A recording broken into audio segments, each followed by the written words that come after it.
Direto ao assunto, com José Neumann e Pinto. Chegou a hora do Direto ao Assunto. Neumann aqui de olho na carta, não é do Silvio Santos. Tudo bom, Neumann? Bom dia. Bom dia, Raíssa Mabac. Bom dia, Alessandra Romano. Bom dia, Almirante Nelson. Oi. Bom dia, Ana Paula Niederauer. Bom dia, Paula Marinho. Bom dia, ouvinte da Rádio Estadão, aquele que quer saber de tudo mesmo, 100%. Pois é, a carta de Michel Temer, um patético apelo aí para acelerar as investigações da Lava Jato, carta que ele mandou para o procurador Rodrigo Janot, Neumann. Ô, Almirante, dá uma tocadinha aí no Temer aí, falando dessa carta. No momento em que todos vieram à tribuna para dizer, olha, nós precisamos de união, nós precisamos preservar as instituições, nós precisamos, e se houver delitos, malfeitos, que venham todo à luz de uma única vez. Como, aliás, peticionei hoje ao senhor Procurador-Geral da República para dizer, olha, se há centenas de fatores, que venham todos imediatamente à luz. Porque o Brasil precisa resolver isso imediatamente.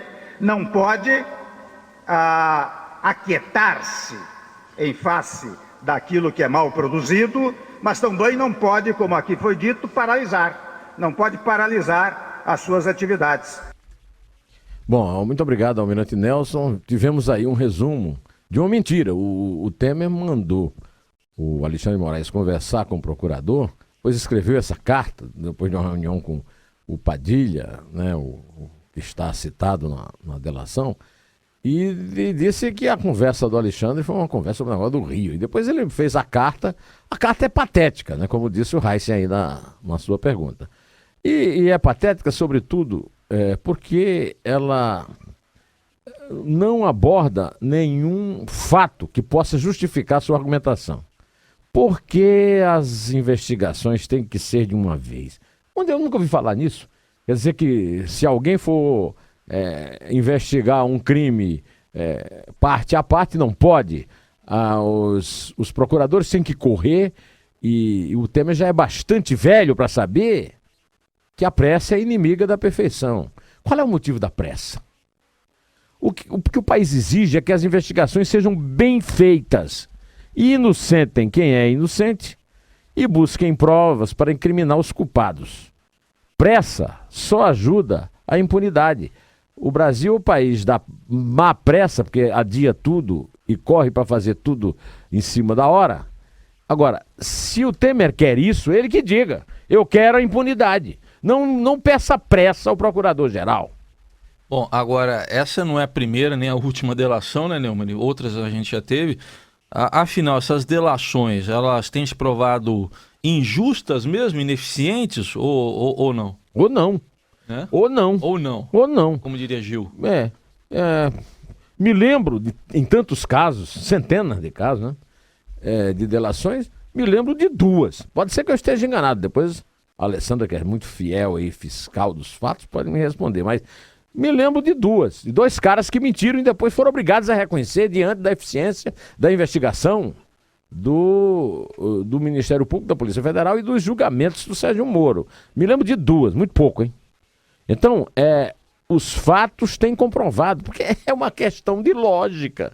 Por que um delator vai mentir ou vai falar uma verdade que ele não tem, da qual ele não tem prova, se ele pode ser punido por isso? Se ele pode perder o prêmio que ele pretende ganhar por isso? Quer dizer, só um imbecil completo.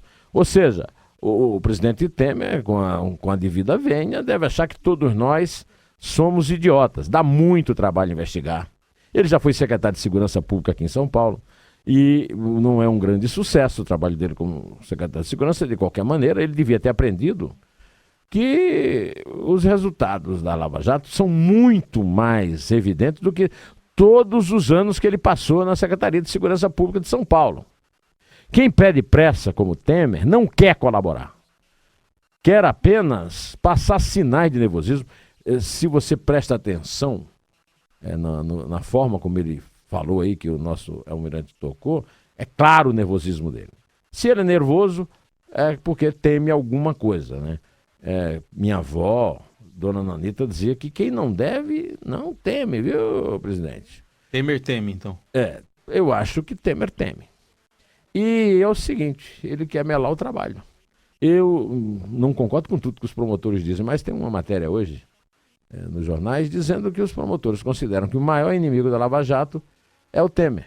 E é por isso que ele está caindo em popularidade. Em vez de ficar inventando, aliás, recriando medidas da Dilma, ele podia mudar o comportamento dele, quem sabe pelo menos não afundava mais ainda do que já afundou, porque a essas alturas do campeonato, se a lógica prevalece, ele já ultrapassou a Dilma em impopularidade. Então, mas a gente está falando tanto desses conflitos entre poderes, né? Lógico que o Ministério Público não é um poder, mas não indica uma interferência também?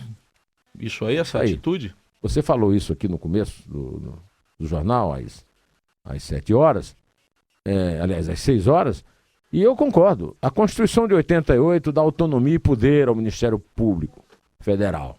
E ao escrever indevidamente para o Procurador-Geral da República, o senhor Presidente da República age de forma descabida, principalmente para quem se jacta tanto de ser um constitucionalista, um defensor das instituições. O tom da carta é de cobrança, tenta ser disfarçado num relambório barroco, que a carta é muito mal escrita. O Temer podia pelo menos arrumar um redator melhor. Desse ponto de vista, nós temos que fazer o quê, Raíssa? Bom, então a gente, sei lá, acho que imagino que fica suspeito que o presidente intervenha dessa forma aí, porque ele mandou o ministro da Justiça ir lá conversar com o Janot e todos disseram que o Janot foi conversar sobre uma bobagem qualquer do Rio. Mentira! Ele foi lá como estafeta. E o ministro da Justiça ser usado como estafeta é uma desmoralização da imagem do ministro da Justiça, que o Temer, como professor de direito, devia saber que é a mais antiga, a mais nobre e a mais responsável de todas as pastas. Alexandre de Moraes, o Heisen, está repetindo o trabalho de office boy, de estafeta, desempenhado por Zé Eduardo Martins Cardoso para Dilma. Esperava-se mais, pelo menos nisso esperava-se mais do Temer. Bom, e tem o PMDB também, né, Neumann? Está dizendo que não teme investigações, fica divulgando aquelas notas. Então, por que não fica lá quietinho, esperando as investigações terminarem, o PMDB? A Lava Jato e a Procuradoria-Geral da República, Raíssa, desvendam um crime mais absurdo de todos os tempos. O Chico Alencar tem razão quando disse que a Odebrecht alugou o mandato dos deputados acusados. Amanhã vai sair um artigo meu na página 2 do Estadão, dizendo que a Odebrecht foi, Marcelo Odebrecht e Emílio Odebrecht foram os presidentes do Brasil, não foram nem Lula, nem Dilma, nem está sendo Temer. A Odebrecht comprou com 14 bilhões de reais, 17 leis. Ora, bolas, vem dizer que o vazamento é crime? É claro que o vazamento é crime de acordo com o ordenamento legal que deve ser obedecido. Mas neste caso está prestando um serviço à pátria. Se o PMDB não temesse, não estava fazendo barulho demais sobre vazamento e reclamando desse absurdo de ter entregue junto com o PT a República a empreiteiros acusados de corrupção na Lava Jato em troca de propinas, Raíssa Abac.